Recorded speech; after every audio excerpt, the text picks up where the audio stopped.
Life rarely works out the way that we expect it to, and if we're lucky enough, we end up finding our purpose. Our guest today is someone who is a jack of all trades, and after experimenting with his interests in different fields, he landed in the self-care space, starting a company with his sister. Akash Mehta is the co-founder and CEO of Fable Mane. He brings his expertise from the luxury space, having worked at Dior, Estee Lauder, Burberry, and more. His efforts creating his own conscious and digital brand building agency and leading marketing in the industry placed him on the Forbes 30 Under 30 list in media and marketing. Akash leads a life of service. He is an avid philanthropist, wildlife photographer, public speaker, TEDx conferences, and global guardian for UNICEF. Fable Mane goes beyond just hair wellness and engages in wildlife conservation efforts through Fable Fund.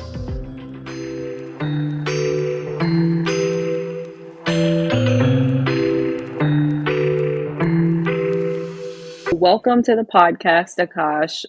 You are our very first guest for season 2 and for 2023, by the way, by the time this episode goes out. So thank you so much for joining us and being so willing to share your story with us. I think I mentioned it almost feels like we kind of know you already, but this is the first time we're meeting. We had your sister on, so for whoever has listened to that episode of ours, Akash is the co-founder of Fable Mane, and he does lots of other things on the side as well. So we're really excited to dive in. And one thing I will say is that here at the Founders Roundtable, we really focus on the individual stories and the failures and the triumphs of the people behind the companies that we see today. So we really like to focus on those individual stories. And so that's why, even though we already heard some of the story of Fable Mane, obviously you have a completely different journey and path that you probably took to get there. So we're really excited to hear about that.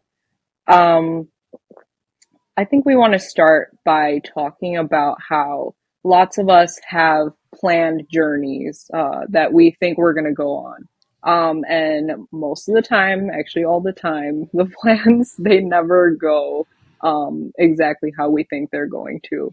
And so when we were doing our research for this podcast, we saw how many different interests that you have, including singing, just things in music. You talked to us right before this about how you even worked on some film related things and dabbled in that a bit.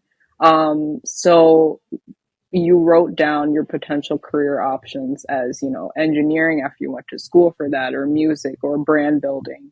So how did an electrical engineering graduate end up running a hair care brand with his sister? That is the $1 million question that I still have no idea today. But no, it's actually quite interesting because I think I've always been quite a curious soul of like trying different things. To be really honest, I think it was growing up, I was, if I may say so, I wasn't like amazing at one thing, but I was pretty good at a lot of things, right? So I didn't really know what path to take because I could have seen myself as a, historian, or a language student or singer or this and that. So I just didn't know. And in school, you have to sometimes you just decide, like from that GCSE to A level, right? So for anyone listening who's in the UK, it's like, going from studying a lot of subjects at school to like 4 or 5.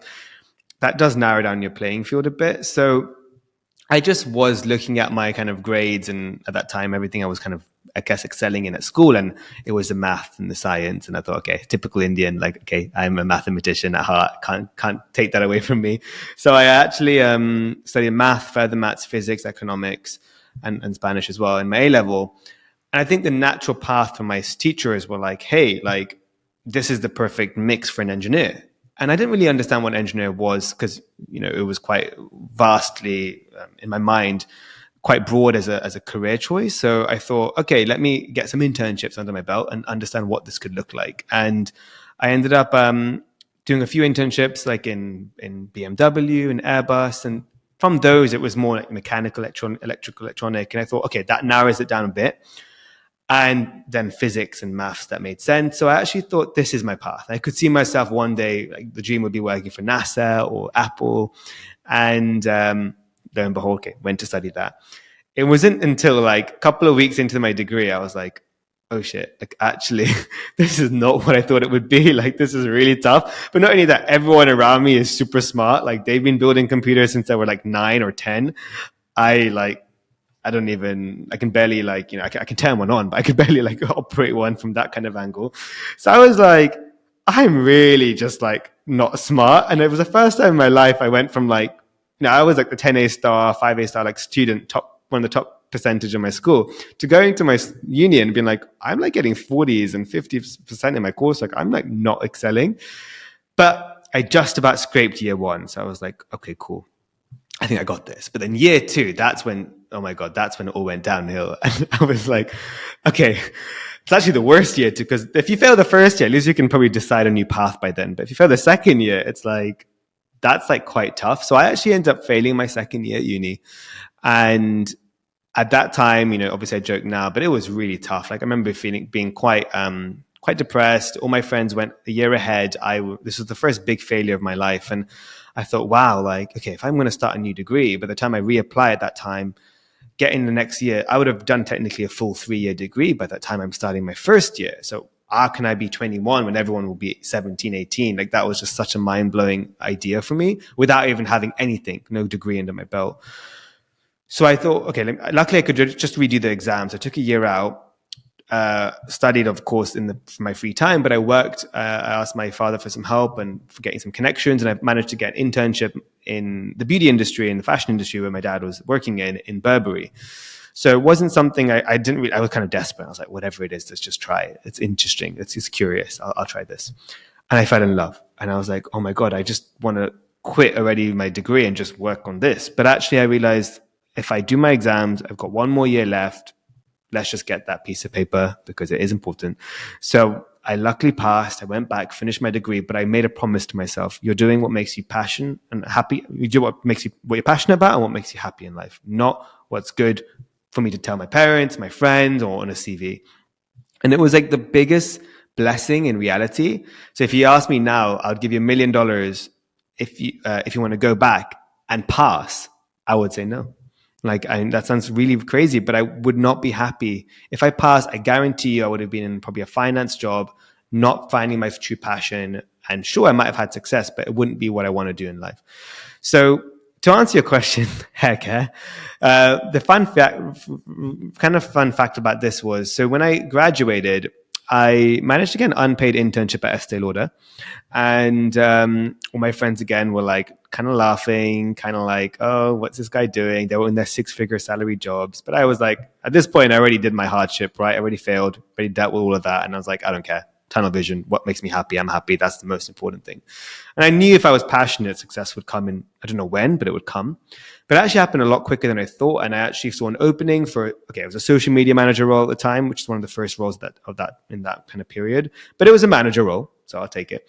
And I thought, let me apply, because I was building my social media presence for my own Instagram. I was a singer back at uni and I had some social media following. I had a couple of 100,000 followers. So I didn't know how to build some accounts. I thought, can I translate that into a business, right? Like how I built my account organically with giveaways and ads and, all that shabam. Could I take that into a corporate world? So I showed how I could translate that into this. And they found that quite interesting. So I managed to get the job as the youngest ever manager globally at Estee Lauder. Okay, it was a big success for me. Wasn't paid very well, but still, for me, it was like pretty cool. Wasn't 6 figures, but it was fine. And and that was actually in a company called Aveda. So that was a hair care brand. And I remember thinking, as I was like training salons and digital, learning about hair and especially Ayurveda, I started falling in love. And I remember this was my childhood memories of Ayurveda. And I was like, I love hair. Like, hair care is pretty cool. Like, I've always been into my hair, taking care of my hair, but I really appreciated it from a business perspective. Then I worked for Dior for a couple of years, so changed a bit of industry. But I then found myself one day speaking to my sister. We were like, we were kind of shocked. We were looking at Sephora. There was no Ayurvedic brand, no Indian hair brand. And we felt like our grandma passed away similar at that moment. So we were kind of talking about her and how we miss her and her oil massages and her ingredients. And the idea of Fable Mane came. And, it was quite easy for me to say yes and do this because I had that Aveda experience in hair. But I also, just knew I always wanted to create my own thing. And this was the perfect moment and no better way to do it with my sister. So yeah, there's a very long-winded answer, but hopefully that encapsulates how I did the change. No, it definitely does. And I also appreciate you talking about how difficult it is to go from a traditional path that you think you're going to be on and then going through a moment of failure, learning from it, and then pivoting and making that promise to yourself um, of just making sure that you're actually going to pursue something that you're passionate about. And it's blossomed into this really beautiful thing. And I personally think I know a little bit about how hard it can be from a cultural standpoint, especially because for me as well, it was always expected to go into one of the three approved careers by my parents. And I think you guys know which ones I'm talking about. And it's difficult to say that you're going to do something different because you're passionate about it, because passion is not necessarily something that's uh, pushed throughout the South Asian culture. No one really says you should go pursue what you're passionate about first. It's more about stability and it's more about, reaching that financial independence and having that safety net. So I really appreciate that you talked about your own journey getting to something that you really cared about doing, because that's how you end up creating the most impact, right? So I Yeah. think that's really important. Yeah, I definitely do. I appreciate it so much, especially being first generation college student. And oftentimes, when you are either coming from a place culturally where your parents have these expectations for you, your happiness and purpose is often put on the back burner, and you find yourself sacrificing bits of you every day. And I just relate to that because I definitely did that. Came from a corporate background, and I found myself in a place feeling extremely empty, but I had everything that I thought would bring me happiness. So I just appreciate you sharing that, and especially being great at so many different things. I think it's often difficult to find, what path is right for you. And I think purpose finds you though while you're in the journey, right? And I think it's all about alignment and where you are. So I really love too that you spoke about at the time when Fable and Maine was founded with your sister that the marketplace was at a deficit. There wasn't any type of product there at that time, Yeah. um, and I believe in India about 90% of the wigs are made there, and Yeah. and correct me if I'm wrong, but I believe it's in Morocco. There's argan oil there, and that's like one of their largest products, and they know that that's what they're known for. But at the Yeah. time, your home, there wasn't this staple product there. So I love that you were able to marry, your heritage with a beautiful product, and I think a huge part of your purpose is really aligned in sharing the beautiful story in Western culture, right? And just educating the world on such a beautiful tradition. So I wanted to talk to you more about that. Can you share more about what exactly was that experience like for you and your sister growing up, and why it's so important to you to share it with the world? Yeah. So, I mean, growing up, I'll be honest, it wasn't very innately known to us. This is Ayurveda. This is just what we grew up with, right? So I remember just like our grandma bringing from India all these Ayurvedic ingredients, and we would just kind of think them as like magic potions, or we knew them by the Indian name, the Sanskrit name, but like we would just know that they would have really good benefits. Now they would probably stink, not smell very well, bit potent and pungent, but my God, they worked amazingly. So whether it was skin stuff, body stuff, hair stuff, we did the whole thing. But my grandma's hair oil was really special for us. So it had a bit of the castor oil, the bingraj, it had the ashwagandha, the dashmo, a lot of the ingredients we have encapsulated into our hair oil today. And while she would massage these oils, she would read us stories. So it was really like a moment of bonding. Story time and hair care is what we grew up with. Thus the name Fable Mane, story and hair. But these rituals, they were really ways to connect with ourselves and with each other, but using these potent ingredients. So we knew this is like a 4 to 5,000 year old science passed down from generations. But as we're modernizing so quickly in the Western world, there was a lot of moments where we would lose naturally out of touch with these traditions, especially when my grandma wasn't in London, when she went back to India, because she was kind of in and out from India. And then as we got older, we just found ourselves gravitating to more what is in the beauty retailers that were quick and easy on the go products, not something we would make in the kitchen. And also we didn't want something that would next day would smell quite bad. Because sometimes in school, we would actually get bullied a bit for having that curry hair sometimes, because it would last. Sometimes you leave it in for a while and it does smell a bit later.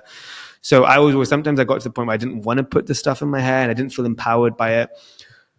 So we wanted the benefits, but I couldn't find a modern, easy to use product in the market. And that was our issue. And we were a bit more, me and my sister, into the kind of Sephora brands and a bit more premium luxury brands. And there were some incredible products in India that we would get our grandma to bring us. But they wouldn't necessarily be quite cheap and they wouldn't necessarily be as potent. So we saw this gap, and we also saw the need of a lot of people could benefit from these traditions and these ingredients, but these ingredients don't discriminate. So they've been landlocked in India, and there's this connotation that they're only meant for Indian hair.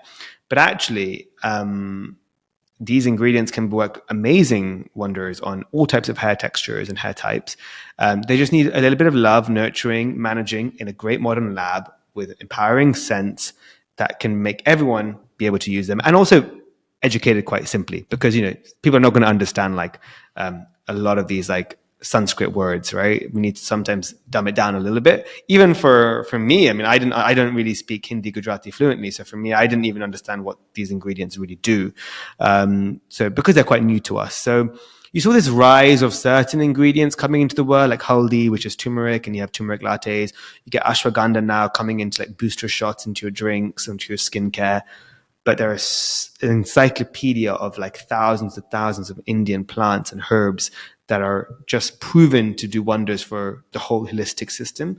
And that's something that we are on a mission to basically make it accessible, fun, and desirable as well for the whole world to enjoy. So while we're doing it in hair care, doesn't mean we won't continue in other categories in the future. Who knows? But there's a lot to do in hair on its own right now.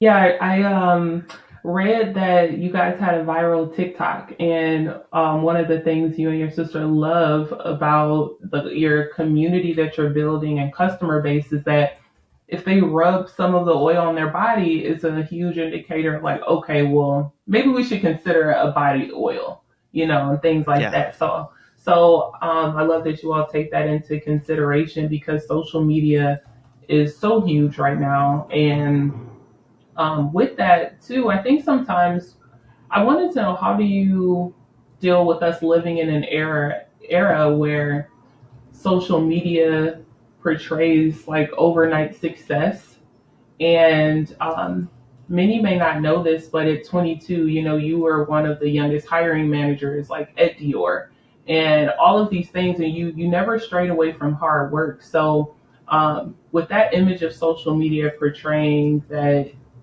overnight success happens, and with the hard work, can you share more about what did that grind and hard work really teach you, and how did you develop healthy habits of discipline that equipped you for entrepreneurship? Yeah, it's quite interesting because, so if I go back a bit as well, I've always been more of an introvert than an extrovert, but more of an introvert. But I've had that kind of hybridness my whole life. Social media has really helped bring out a bit more of my extrovert side to my advantage. I've had this kind of fake it till you make it thing. So I used to be so shy, didn't want to go out and in public and speak in public and also get attention. Like that wasn't something I was always like the most quiet in the room. I mean, if you see my old photos of me in school, like I would have like a hunchback, very like this, timid, like not very not very cool, let's say. But in a way that was me. So I remember in uni I started getting into singing and social media, and those two things really grew me a lot and made me understand so much about what's out there in life. So the thing that they gave me was confidence for myself, ability to like push my boundaries and surprise myself and grow, which I think is really important. Connect with people on a both levels, superficially, like just have more connections on a top line, but also sometimes in certain people more deeper, right? Social media allows you to connect with people around the world and see a bit more about them. It allowed me to share and hopefully inspire people around the world too. And I think those are things that I think are the really good positive sides of it.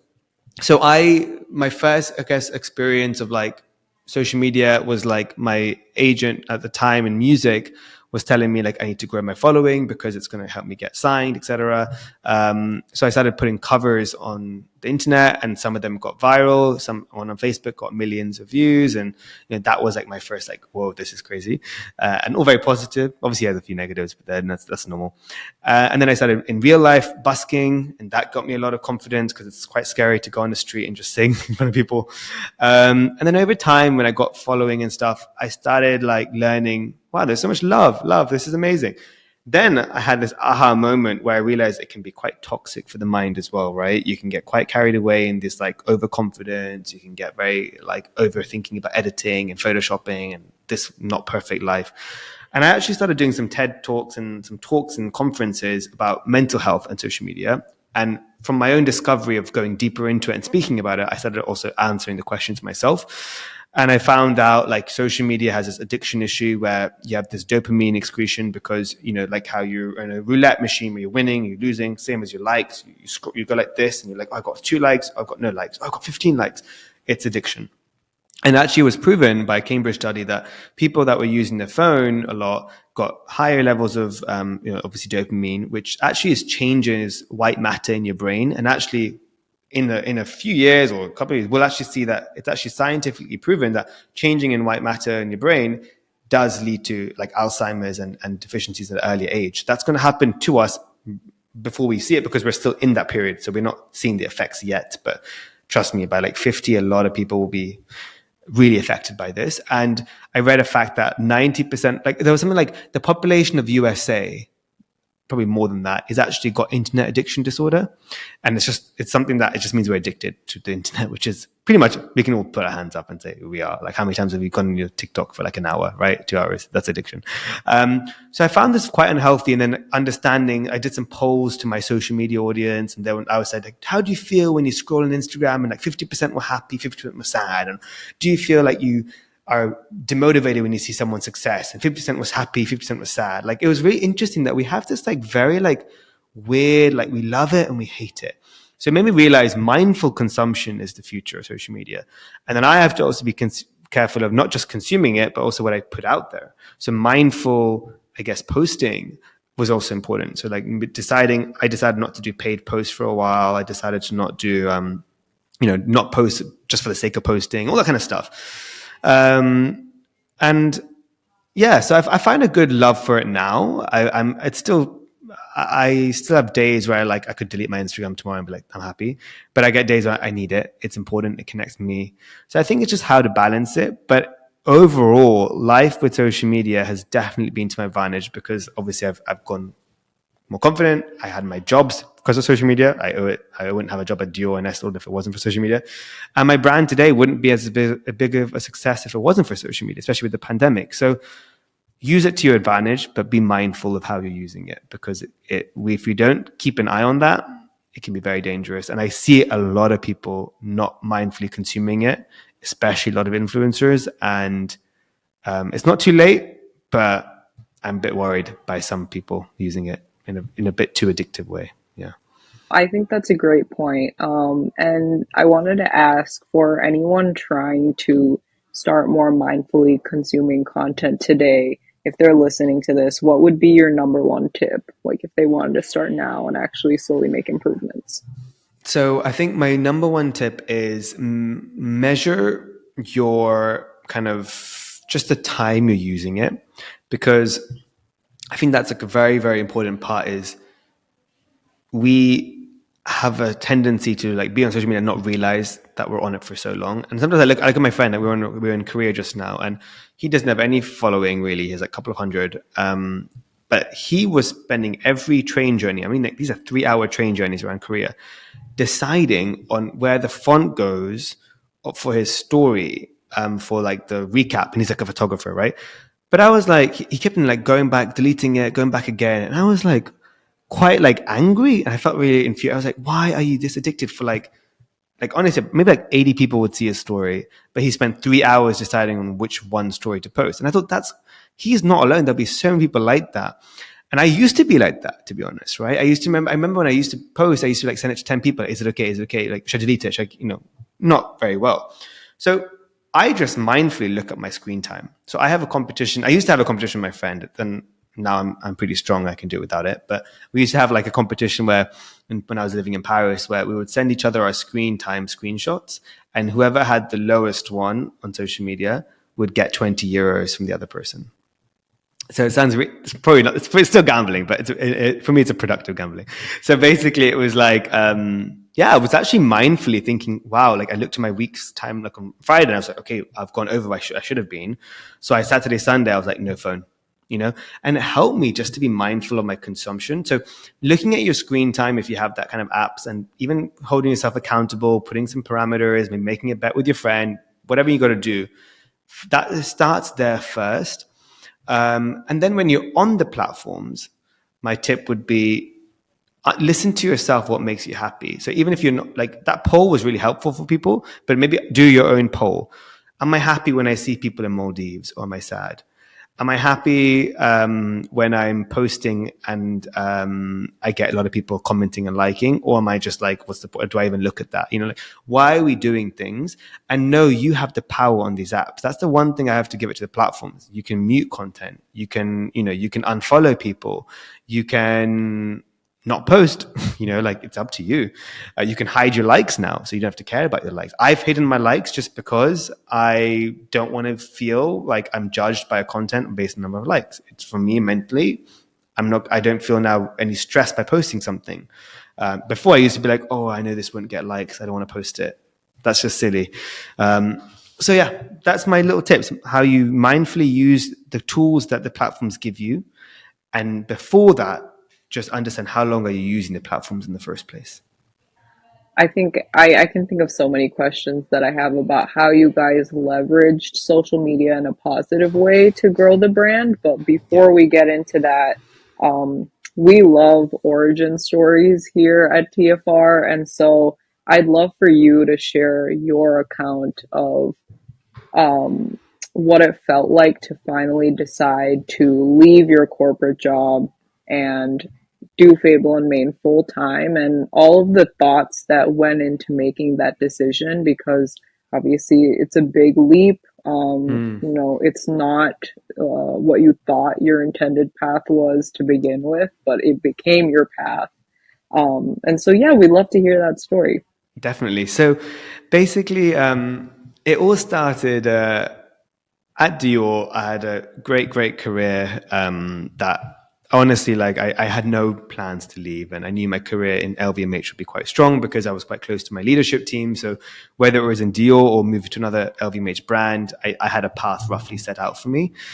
The reality was, it was my sister in the second year of Dior. She actually came to me and she was like, oh, I have this idea for an Indian hair brand and Fable and Mane. And I literally, I was like, wait, this is really, really interesting. But I didn't really put two and together, like, could I create this brand? And then basically what happened was, I saw the concept, I saw the brand, fell in love, and this is our story. This is our childhood legacy, our memories. So I literally started working with her on the concept and the branding on my free time.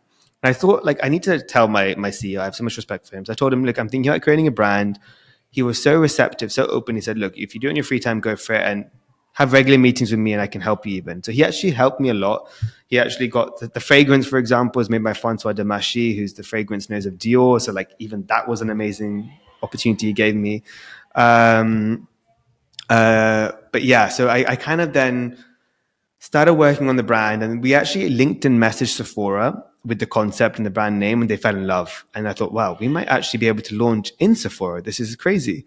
So I started like over time, thinking this could be probably the next big brand, like in hair, because we were the first sibling founded brand at Sephora and the first Indian Ayurvedic hair brand at Sephora. So I knew we were breaking boundaries in this sense.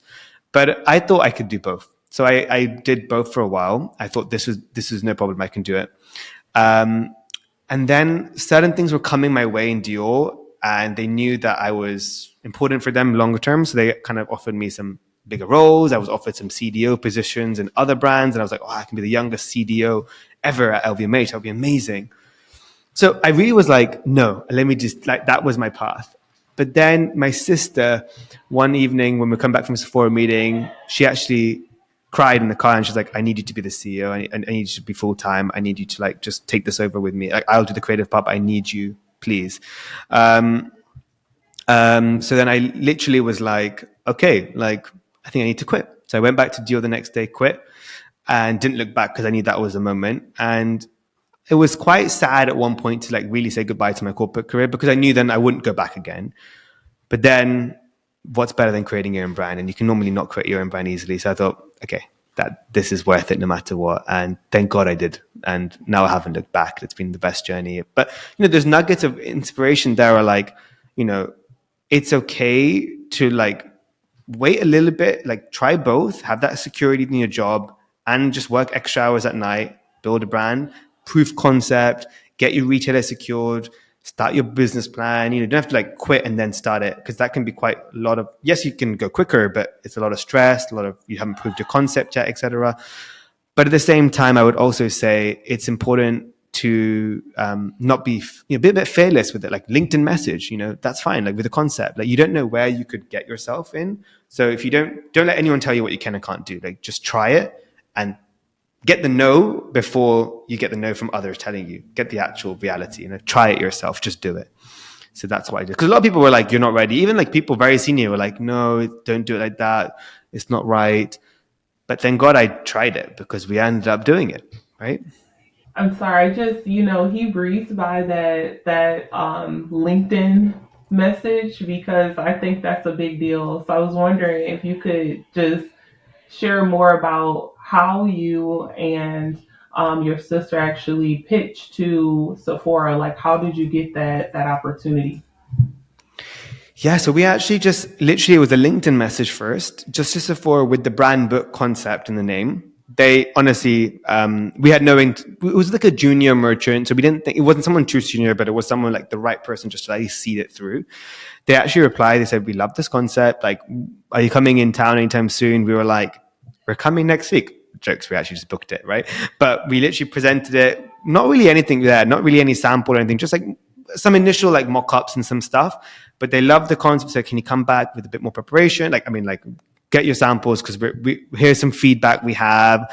But we already knew that they might launch us then because they were like, let's start working together. Let's start looking at an agreement. Let's think about this. Let's get in the kitchen and build this together because we think we can launch this with you. So it was kind of like a right arm for us at the beginning. So we knew day one we would launch with them exclusively.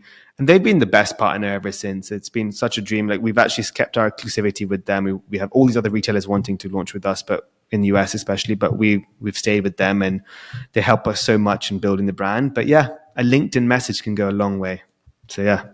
While doing research, I heard you sharing about the time during your Sephora pitch and how word got back to, I think, one of your managing directors or something. And they were like, hey, I want to be in the room. And they spoke highly of you. And so I wanted I wanted to talk to you more about that and about how I feel that you being authentically yourself, and whether that be an introvert in different spaces and an extrovert when you need to. I have been on my own journey of just fully existing as Dominique and knowing that that is okay. and that Yeah. I am enough, and that, you know, no matter what's going on with my day, it's never going to take away like who I am, and I don't have to be someone that I'm not in different spaces, or whether that's code switching or just really being confident in myself and in my full self. And so, doing the research and hearing your different stories, I think you've been able to navigate that really well, and that's something that I admire in you. And I wanted to know, can you just share more about that? Because that really helped me. Your story about just having a great reputation and being your authentic self. Oh, and thanks for sharing that. I think like first I have to say like I'm still figuring it out. Like I hate like being that kind of like perfect. Like here's what I would do and this stuff because I think like it's such a personal journey and I'm not by any means like have figured it out. So I've got some tips that helps me, but I still get my bad days where I don't really follow that and stuff. So I think it's important to say that because I'm not the kind of like you'll never see me on like Instagram being like 3 tips to like change your life forever. Like I'm not that. Like, no. But I will say from my personal experience, um, I have really learned to, and I think it comes from the yearning of always wanting to people please. I'm a people pleaser at heart, and I always put others a little bit before me, which is why I sometimes get hurt or, yeah, I guess like not necessarily as prioritized in by myself. I've had to learn to just prioritize myself a bit more and realize like and it's quite obvious, right? Like people think they care, they even say they care, but they don't really care because it's not them. So at the end of the day, like what really matters for you is you. And it's such a simple thing that we're just conditioned not to believe. And it's because, we do social media. Like it's not like you have an Instagram post and the only person who can like it is you. No, like you actually like we actually are conditioned to be like we shouldn't like it. That's weird. Everyone else should like it. So right, sometimes you like it and you're like, oh, why don't I like it? Let me unlike that. Like we should normalize that. We should be the first one to like our own photo, right? So that's like an example where I'm telling myself, I'm like, yeah, like we are so conditioned to first think about what others think about us. And it's hard. So if I can now take all of that noise that I've been 28 years around me and learn to just say, I come in this world alone, I leave in this world alone. The most important thing that matters in my last breath will be my thoughts and my memories that I have created for me. People around me help enriches, but it doesn't fill in everything without what I feel. So I have to first fix those things, and that can come in many different ways. It could come in like how I perceive myself, my inner confidence, my self-confidence. I have things where I'm not confident about myself and I have to fix it, right? It might be like I'm not body confident. Okay, I'm going to go to the gym. There are things I say to myself like, well, fix first, like you should be happy in anybody. So like, doesn't matter if you're a bit chub today, it's okay. Like you gotta like move. But I was like, yeah, but I'll feel a bit better if I was a bit more leaner. So I'll just go to the gym and run it out. Like so. There's things where like I have to just do what I feel is best for me in that moment. So I'm not strong enough to put my mind first in those conversations. I rather put my energy in the gym and get fitter because that's honestly. So I still need to work on that. That's not right, right? Like I should first say I love my body, I love who I am, and then go to the gym for another reason. So those are things where I'm still attacking, I'm still figuring it out, but I'm mindful, right? So I'm telling you that a story I need to work on, but the story I have worked on is being aware, self-aware of everything. And know it's a journey of I'm always figuring out my brain. My brain is like sometimes so crazy. I sometimes think, sometimes I'm like, am I mentally unstable? Or I'm pretty stable. And I realize that's just us as humans. We're very diverse and it's okay to be like that. But as long as I'm aware of it and just step by step, and not overthink it. But yeah, going back to the point, the main thing is just as long as I am happy. So whatever it takes today for that, that's the most important. So my short-term goal is going to the gym today. My long-term goal is how do I fix the brain to be happy no matter where my body is, right? Those are very important things to be mindful of. Exactly, and I think it helps you just be comfortable existing in any space. Yes, Any exactly. space that you're in, yeah, and being your authentic self within all those spaces. Yeah. So no, I absolutely love that. And You being your authentic self, I think was just an alignment at the time of your Sephora pitch, and your directors and that you worked with in leadership just speaking so highly of you. I think that always translates over. So It really basically just does, being yeah. yourself. And Yeah. and one story which I found out recently, which I want to share because it was something that really kind of like shook me, but in a really nice way, and it made me realize how important actions are. So I've been telling the story that it was LinkedIn that, and I even did it today, right? Because it's just an easier way to tell the story, and that's probably better as like a marketing story. Like we LinkedIn message and we got the thing. But I found out recently at an event in Miami where I met the CEO of Sephora and the VP and some very senior leadership, and I had a conversation with them. And they told me, "Oh, Akash, I still remember the time where your CEO of Dior, Claude Martinez, he emailed us all about you and saying you're an exceptional person and you have to nurture this talent and Fable Mane is what he's building and yeah, just really look after this brand because this guy is something very special." And he never told me, even to this day, he's never told me he did that email. And she said, I've never received an email from someone so senior about someone. And I said to my team, we need to look into that. So when I saw that you LinkedIn message and everything, I went to the team and said, take care of this brand. So actually, now I'm like, oh, I don't know if it was the email that got a bit more nurturing and acceleration, or was it just the LinkedIn message story? Because I was telling everyone from my whole journey there's a LinkedIn. But now I'm like, wait, it might have been that. So the moral of that is like, there might be a lot of different, it's a bit more diverse than one thing, right? There might be a lot of different ways. It could also be them searching me on Instagram and being like, oh, this guy's interesting. Like there's so many ways that you don't know how people are perceived, right? And why they do decisions. But it made me realize what you do in your life, in your corporate career, and who you touch and who you meet and how you interact does have an impact. I don't like to say that story a lot because I feel like it makes me look like I was so special at Dior and this allowed Fable success, and I don't feel it's right for my sister as well. I think there's a lot of different touch points to it, but it was a factual thing that happened recently, and I was very quite emotional because I was like I wish he told me because I would have thanked him so much for it. I mean, I have now, obviously, but it's just quite cool to know that those things do get. Yeah, and I never was nice to him or did a good job thinking that he would do that, right? Because I was working at Dio. I Right. wasn't thinking. I didn't even ask him for that. Yeah. But that's pretty cool to know.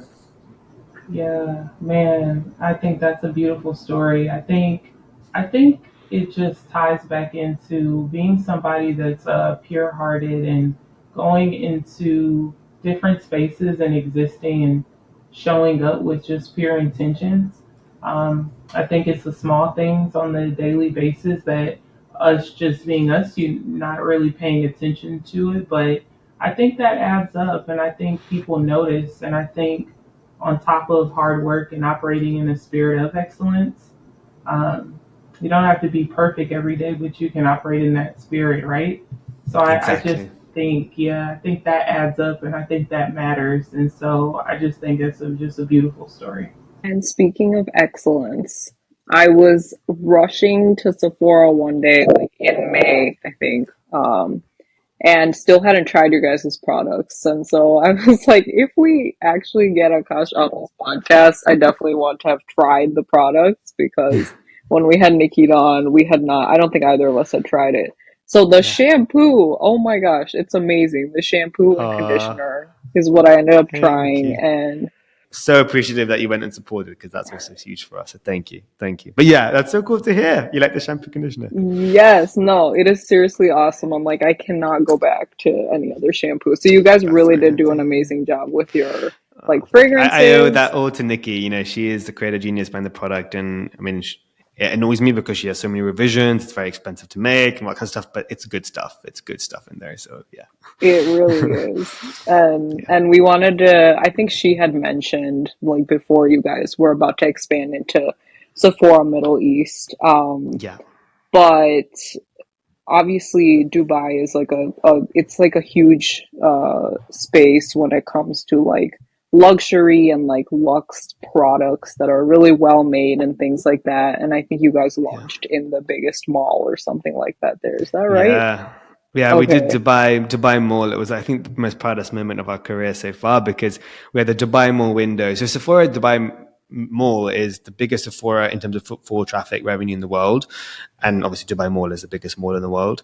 So to have like a window there during Ramadan peak season, it was just like very surreal. And then the leadership of Sephora came at the perfect moment during that time. So they saw the window, they fell in love. And I was just like, everything was like, I think it was the moment we were like, we're a freaking brand to stay. Like, this is it, like we're here. Like, we deserve to be here. So I think it was by far the best moment of my life is seeing that window. I have to admit, it was incredible. Yeah.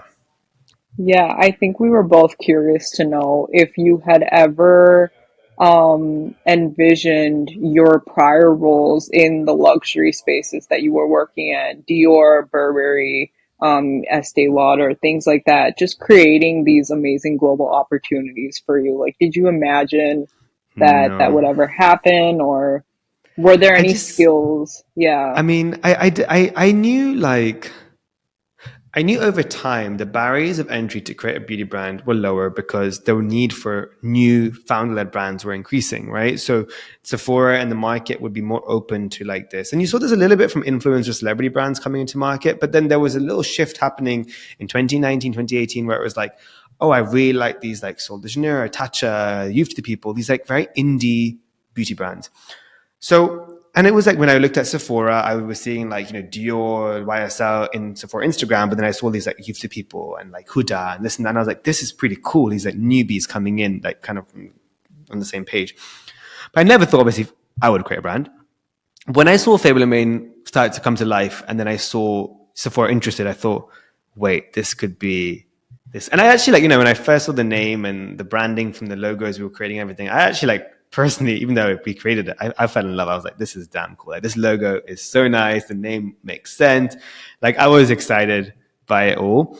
So I definitely had confidence in it. But it was like, there was a moment where I really realized how big it's going to be was I saw on Sephora Instagram, there was a moment where there was like a Dior post and then two Fable and Mane posts in that 9 3x3. And I was like, hey, like we have double the post of Dior at this moment, and we're in the same like family as them. That was like pretty crazy because I remember when we were at Dior, we were like making content for Sephora, and they were a big market for us, big retailer, and it was like definitely like I did work on the account sometimes. So for me to like have that was like pretty like okay. Yeah, that was definitely a memorable moment. But I never ever thought when I was at the company that this would be a reality. But that's normal, right? Like when you haven't created it yet or even started the journey, you don't think of it. You want it, but you don't think of it. But then by doing it step by step, every day it becomes more of a reality because you get closer to the goal. So that's like just a message of just trying it and just going for it. The more you get closer to trying, the more closer those dreams can come a reality. And if you don't try it, you never know. Like a lot of people are like, oh, one day. And I'm like, freaking one day, just do it now or start it. Like, because then it won't come. But there's different ways of starting it. There's ways of starting it like just by presentation or just by or just by finding a partner like to create it with you or conglomerate. Like you don't have, there's so many ways to launch a business today that can fit for everyone's need, whether they want to self-fund it, whether they want to have private equity and just manage it, whether they want to be part of a conglomerate, whether they want to be part of a third-party manufacturing company, or just be even a stakeholder in a company of a startup and just have equity, right? There's so many ways you can still be entrepreneur, whatever you want to be. You got to do what's right for you. But if you're curious and you think you could love it, my one advice would be try it because I guarantee you will fall in love. I never thought like I would have a hair care brand in my life, but now I'm like, if I didn't try it, thank God, because like I did, because it makes so total sense. But trust me, like 5 years ago when I was doing engineering, this didn't make any sense to me back then. So yeah, I mean, why I would it? love that. Yeah. No, 100%. I feel like when you start like walking in purpose, it doesn't make sense in your head logically, Mm, but you have peace about it in your heart for some reason, where you feel like, okay, I think it could work. So yeah. let me just try this. So from the outside looking in, it definitely looks like you are doing purposeful work because it's not just a beauty brand, but you're really building a legacy of tradition and culture that you've already impacted generations to come. With that, and I think it's such a beautiful thing to leave that type of footprint here, on Earth. So I wanted to know, do you what is your purpose, and do you feel like you're living in it? What does that look like to you? Yeah, I mean, it's a great question. Still, obviously, realizing it's evolving. So I've got the Yeah. foundations already, but I haven't fully Yeah. fledged out because it shouldn't be written in stone yet. It needs to evolve with the times and everything. The backbone of it all is breaking the boundaries in beauty, changing the industry, because I've been in boardroom meetings with racist remarks and this, and I've been through it all and not seen the lack of representation for people of color in the beauty industry. And I definitely want to be a beacon of light for those brands. Like, I shouldn't, like, sometimes I've been in even meetings with retailers and they're like, oh, we're really excited about Fable Mane. You'll be the only Ayurvedic brand we have, and we're going to make sure we don't launch more. Like, you'll be our focus. I'm like, no, no, no, no, no, no. Yes, I'll be your focus, but you're going to launch more because I'm here to make more happen, like make it reality that you need to make more because it's a need for it in the industry. So I don't want to just be one. Like, we want to build more and show the market appetite by being that. So that is the first thing, is breaking the boundaries in beauties. And not even, and maybe not breaking the boundaries, not even like that. Maybe just inspiring more, because I actually realized when I was in the corporate world, when I heard all these racist remarks and this and that and these little comments, there's ways of reprimanding and fighting back and talking back and holding people accountable and saying, hey, put these quotas and this and that. But actually, the best way is just to be a brand and inspire that I can build a $1 billion brand and change the world with my Ayurvedic traditions, right? Anyone with their own traditions and their own roots can also do the same by culturally and consciously storytelling their own why. So that's something I want to do in my field. It could be in any industry. The second thing I want to do is definitely just be making a lot of movements in the wildlife conservation space. It's something that's just really passionate to me and my sister. It's why we have our own charity and fund. And I think, after we either sell or whatever with the brand in 10 years, 20 years, whatever happens, I don't know, but my legacy will continue in conservation work. Brands are just a vehicle to make change, inspire people, but it's also a vehicle of education for my fund. That's why we put the tiger really strong in the brand messaging. We have the Fable Fund very in the heart of the brand. When you open the packaging, it says, we help save wild tigers. Like, it's very important to us. But that's my purpose. Is my dad was born in Africa. My mom was born in India. I'm the most connected to these countries and continents. And for me, it's very important that I spend a big chunk of my life there with the animals. So that's my purpose, is that I just need to make a hell of a lot of money to do a hell of a lot of good for these animals. So that's kind of what I'm doing now, because trust me, it's expensive. I want to make a cheetah collar, build a porous fencing, get poaching, anti-poaching equipment for the rangers and all that kind of stuff. It's not free. It's not easy, and there's not enough money in the industry for that. All the money goes to the big topics, obviously humans first, and there's big issues there that I know need a lot of help, but my animals need a lot of help too, and I want to basically help them the most I can by working with local organizations. And for me, we're focused on big cats. That's our thing. That's what I want to do.